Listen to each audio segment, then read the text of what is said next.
ఏపీలో ఎన్నికలు దగ్గర పడుతున్న కొద్దీ రాజకీయ వేడి పెరుగుతోంది. ఇది ఇప్పుడు ఢిల్లీని తాకుతోంది. టీడీపీ జనసేన పొత్తుతో ఎన్నికలకు వెళ్లబోతున్నాయి. ఈ క్రమంలోనే ఇప్పటికే 100కు పైగా సీట్లను ప్రకటించాయి ఈ ఉమ్మడి పార్టీలు. ఉమ్మడిగా అభ్యర్థుల తొలి జాబితాను విడుదల చేసిన ఈ రెండు పార్టీలు బుధవారం తొలి ఉమ్మడి సభను కూడా నిర్వహించాయి.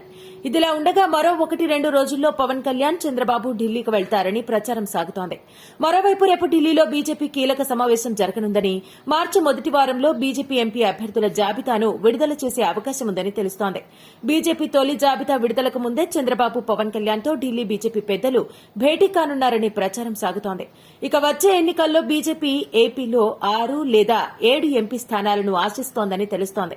అరకు, రాజమండ్రి, నర్సాపురం, ఏలూరు, ఒంగోలు, తిరుపతి, రాజంపేట, హిందూపురం లోక్సభ స్థానాలపై బీజేపీ అధిష్టానం ఫోకస్ చేసినట్టుగా తెలుస్తోంది. ఈ నేపథ్యంలోనే చంద్రబాబు, పవన్ కళ్యాణ్ ఢిల్లీకి వెళ్లబోతున్నట్టు సమాచారం. ఈ పర్యటనలోనైనా బీజేపీతో పొత్తుల వ్యవహారం తేలుతుందా? మరోసారి టీడీపీ, జనసేన, బీజేపీ కలిసి పోటీ చేస్తాయా అనేది ఆసక్తికరంగా మారింది.